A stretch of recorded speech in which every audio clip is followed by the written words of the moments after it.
Hello and welcome to the empty bottles. मैं हूं नितिन सुखीजा और जैसा कि कहते हैं कि each empty bottle has a story, और हमारे पास न तो बोतलों की कमी है और न ही कहानियों की। 2020 रिकैप पार्ट 2 में आपका स्वागत है। बात शराब की हो तो अकेले थोड़ी होती है। लॉकडाउन के दौर में शुरुआत वर्चुअल मुलाकातों से हुई। रिकैप पार्ट 1 में आपने सोनिया और रोहित की जुबानी सुनी, उनकी कहानी। रिकैप पार्ट 2 में मोहित और देवेश हमसे जुड़े और क्या समा बांधा। और फिर जब लॉकडाउन खुला तो जैसे पिंजरे में बंद लोग बाहर निकल आए। अजहर भाई ने एक शेर सुनाया था कि जाम खाली थे मगर मैखाना तो आबाद था, चश्मे साकी में तगाफुल था, पशेमानी न थी। हम भी बाहर निकले। एक शाम दोस्तों के नाम में साथ में एक ब्रूरी में फ्रेश बियर पी गई और निकली कई छुपी दबी कहानियां। तू मेरा भाई है वाली। इस साल बस यही उम्मीद है और विश कि सब साथ बैठे, गिलास टकराएं और लुत्फ उठाएं। 2020 रिकैप पार्ट 2 में पेश है आज का menu.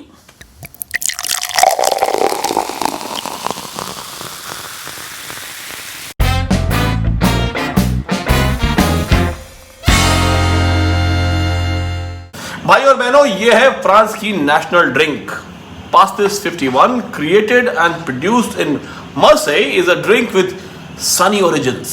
Its delicate natural anise flavoring exude incomparable freshness. और इस फ्रांसीसी drink which was created in 1951 when the ban on anise-based aperitifs was lifted in France, इससे हमारा तारुफ कराया हमारे मित्र देवेश सिंह ने। देवेश वैसे तो हिंदुस्तान में पैदा हुए लेकिन आधे फ्रांसीसी हैं, लेकिन जब ये फ्रेंच मोड में नहीं होते हैं तब शानदार हिंदुस्तानी गाने सुनाते हैं। बोजू Devesh. Bonjour. Comment ça va? कबोसावा, इसका मतलब तो बतलावा। मतलब आप कैसे हैं? How are you? अरे मैं बिल्कुल ठीक हूँ, बोतलें सब खाली हैं। तो आज हम बात कर रहे हैं पास्तिस पे। तो आपको कैसे, मतलब how did you get introduce to this national drink of France? Nitin, you know कि मैं इससे जुड़ा हूँ, काफ़ी लोग फ्रेंच टूरिस्ट से जुड़ा रहा हूँ काफ़ी लंबे अरसे से। तो लगभग करीब 10 साल पहले मैं फ्रांस गया था। तो वहाँ पे मैं गया था सदर्न फ्रांस में, एक सिटी है कॉल्ड तुलूस।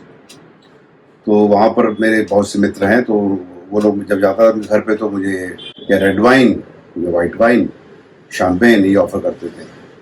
हम रह रहे हिंदुस्तानी, हमने कहा यार ठीक है वाइन बढ़िया, लेकिन वो मज़ा नहीं आता जो अपनी हार्ड लिकर में आता है, विस्की राम ये सब। आपके पास कुछ है ऐसा जी? बोले ओके, नेक्स्ट वीकेंड चलते हैं वहाँ पर। तो एक बार है तुलूस में, it's a very nice city, it's called the pink city of France. Like अपने यहाँ इंडिया में जयपुर है, वैसे तुलूस वहाँ की पिंक सिटी है। तो वहाँ पे हम लोग गए, उसका नाम है बारोमेत्र। तो वहाँ पे ये ड्रिंक हमने सर्व हुई, बिल्कुल सफ़ेद सी, जैसी पानी डाला उसमें बिल्कुल कि दूधिया हो गई वो। और पिया तो बिल्कुल मीठी, और मैंने कहा पता नहीं कौन सा है, देसी ठर्रा पिला रहे हैं क्या पिला रहे हैं। लेकिन जब अंदर गई तो फिर मज़ा आया। और फिर जब बाद में बोतल पर बढ़ा कितना अल्कोहल है पता चला, 45% अल्कोहल है। 45% हो तेरी, तो चढ़ी कि नहीं चढ़ी? जबरदस्त चढ़ी। उसके बाद तो फिर गाने गाए गए। उसके बाद you know how I am, you know क्या होता है उसके बाद से। जब शुरू जुड़ा तो फिर मूड बन गया अपना। तो मूड बना तो फिर फ्रेंच में गाने सुनाए उन लोगों को। बोले यही बात है, बस फ्रेंच में गाने सुनने रह गए थे। हाँ, और 2-4 लाइनें हमारे लिए हिंदी में ही हो जाए, मतलब मुखड़ा सुनाए थे आप। तो वो है वो क्या कहते हैं, मैं तेरी मस्त निगाही का भरम रख लूंगा, होश आया भी तो कह दूंगा मुझे होश नहीं, हंगामा है क्यों बरपा। क्या बात। थोड़ी सी जो पीली है, डाका तो नहीं डाला, डाका तो नहीं डाला, चोरी तो नहीं की है, हंगामा है क्यों बरपा।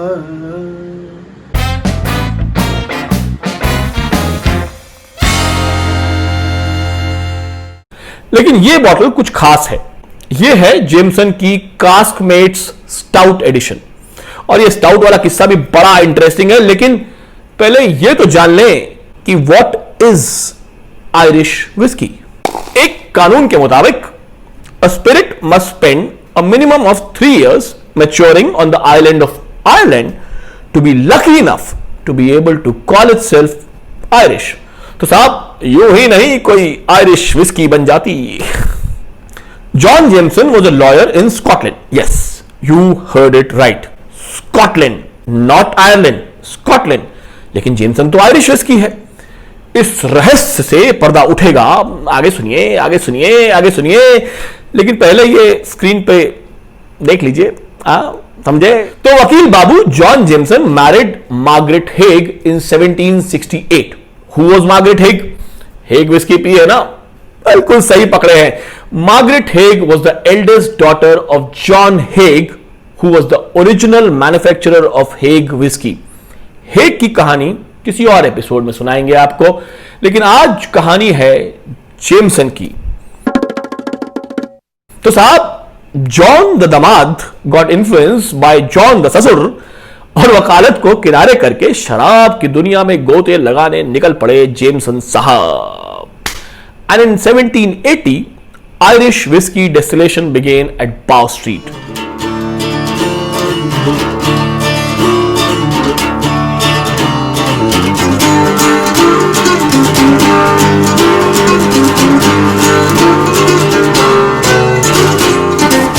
In 1805, he was joined by his son John Jameson II, who took over the family business that year.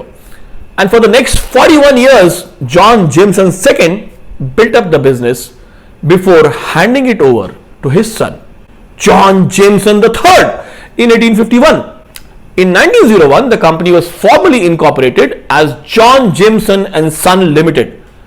अरे जब हर बच्चे का नाम जॉन जेमसन ही रखना था तो Jameson and Jameson and Jameson ही रख लेते नाम कंपनी का।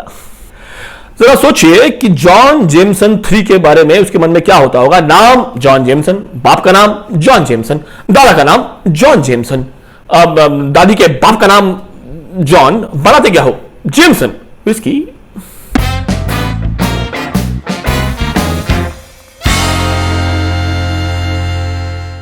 हर भगवान शाद का एक शेर है कि जहर निकला है तो अमृत भी कभी निकलेगा, बहरे हस्ती को सलीके से खंगाला जाए। तो साहब अमृत निकलेगा और जरूर निकलेगा जब आप अमृत नाम की सिंगल मॉल्ट की इस बोतल को सलीके से, बहुत सलीके से खंगालेंगे। तो हमें मिली ये बोतल अचानक ही एक दिन। This is a travel exclusive bottle. जो दूसरी बोतल है वो कुछ ऐसी दिखती है। I pick it up from a duty free at the airport. Fusion के बारे में बहुत सुना था, पी भी थी, लेकिन पोर्टो नोवा के बारे में आई हैड नो आइडिया। तो पहले तो खुद पे गुस्सा आया कि अमृत की इस विस्की के बारे में हमें खबर तक नहीं थी। लेकिन फिर उस गुस्से को ठंडा करने के लिए हमने अमृत पोर्टो नोवा का पान ठंडी बर्फ के साथ किया। ऑन द रॉक्स गुस्सा भी ठंडा हुआ और कलेजे में भी ठंडक पहुंची इसके अद्भुत स्वाद के साथ। The name Porto Nova is derived from a historic town on the east coast of India, once colonized by the Portuguese. This is a very interesting port finish whiskey from Amrit. But what is a port finish whiskey? Whiskies aged in port casks bring a rich, fruity profile to the party. शरीर के अंदर आत्मा तक इनका स्वाद पहुंच जाता है। और भाई और बहनों, this whiskey is unpeated and matured in American oak bourbon barrels, then in port pipes, specially imported from Portugal, before a finish in ex-bourbon barrels again.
When did you start having beer?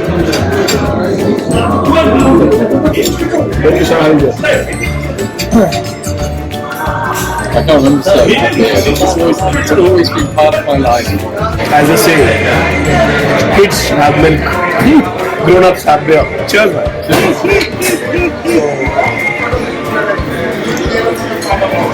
The same way, I am also me and one of my very close friends. We used to plan every day. We are thinking that we used to thinking that time that we are grown enough and we had to do something bigger in our life. So one day, time of Durga Puja, we planned and we bought a bottle of beer and we shared that bottle half and half. So and after drunk, he told me he felt something. I'm told him the same. But I am also feeling something different. But I think that time I realized one thing, that is not good enough. We want something more, some more.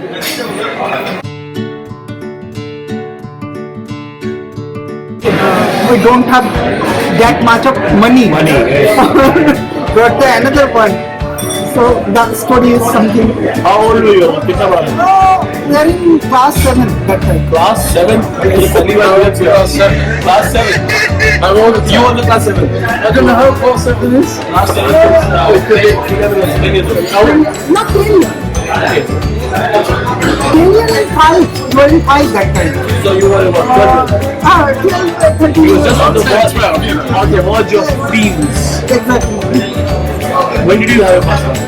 I say you never forget your first drink. I can't remember my first drink. Oh, fantastic. You were like, I can't remember whether it was drinking from my parents' cabinet, like opening up their boots, trying bits with friends, or we live in a rural community. We grew up in like where they had a village hall, and then we'd have a harvest supper, and all the people in the village would come and have like drinks and stuff, and all the kids would come outside and drink. And I think that's when I first drank. That was when I was probably first drunk on side. outside. Yeah. And then I realised that cider is pretty horrible, and I need to drink something nice. Cider is horrible. It's really It's horrible. very horrible, yes. And then since then it's been beer all the way. Beer all the way.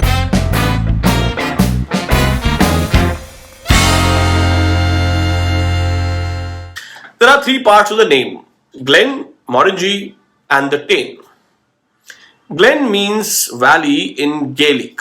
Distilleries tend to be sited down in valleys and not up on mountains. Many whiskies are named after the place where their distillery is. In fact, I'm struggling to think of a single malt जिसका नाम उसकी distillery की जगह पे ना पड़ा हो. होगी जरूर होंगी, लेकिन अभी याद नहीं आ रहा है. बहरहाल, ग्लेन की कहानी कुछ ऐसी है कि ग्लेन शब्द सुनते ही स्कॉच विस्की दिमाग में आती है, भले ही इसका मतलब वैली होता हो. आपने ग्लेन फिडिच, ग्लेन लिवेट आदि का नाम तो सुना होगा. उनकी कहानियां फिर कभी सुनाएंगे, लेकिन आज हम बात कर रहे हैं ग्लेन मॉरेंजी टेन की. खैर, एक मजेदार किस्सा यूं है कि the Scottish whisky association sued, मुकदमा कर दिया, the makers of Glen Buchenbach, a distillery in the southwestern German community of Berglen, arguing that consumers could think the whiskey contained scotch. The Wydon distillery insisted that consumers would not confuse its German product with scotch, as the label clearly states that it is Swabian single malt whiskey.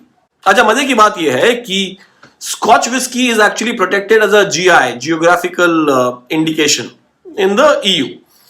मतलब कि it can only be produced in Scotland. The word Glen in that context is not protected. But Scottish producers का कहना है कि जो अपने नाम के आगे ग्लेन लगाते हैं अपनी विस्की के आगे, उनका कहना था कि भाई consumers would usually associate the word glen with Scotch. तो समझ रहे हैं आप, मतलब मुकदमेबाजी भी हो रही है दुनिया में। हाँ, ग्लेन के प्रयोग को लेकर जर्मनी वाले भाई साहब ने ग्लेन शब्द का प्रयोग किया तो मुकदमा हो गया उनके ऊपर। सोचिए सोचिए, अदालत में बहस चल रही है कि milord, point to be noted milord, कि वादी अपने नाम के साथ मेरा नाम यूज कर रहा है मिलॉर्ड, ये ग्लेन खानदान की इज्जत का सवाल है। 1583 में Spanish Armada was rounding Scotland as it fled from the English Navy. Legend has it that just offshore from the Morangi distillery is the shipwreck of a 16th century Spanish ship.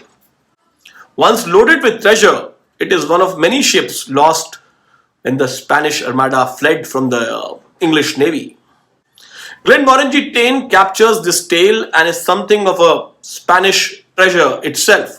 कैसे कैसे कैसे कैसे कैसे कैसे कैसे है ये एक स्पेनिश ट्रेजर? क्या है स्पेनिश ट्विस्ट? देवियों और सज्जनों, भाइयों और बहनों, वो स्पेनिश ट्विस्ट है ये कि Glenmorangie is aged in carefully selected Spanish amontillado sherry cask, a rarely seen finish in the world of whiskey. देखिए, स्पेनिश कास्क में रख दिया और उसके पीछे खड़ी हो गई इतिहास की एक बड़ी सी कहानी। सीखिए सीखिए, कुछ मार्केटिंग वालों कुछ तो सीखो। हाँ,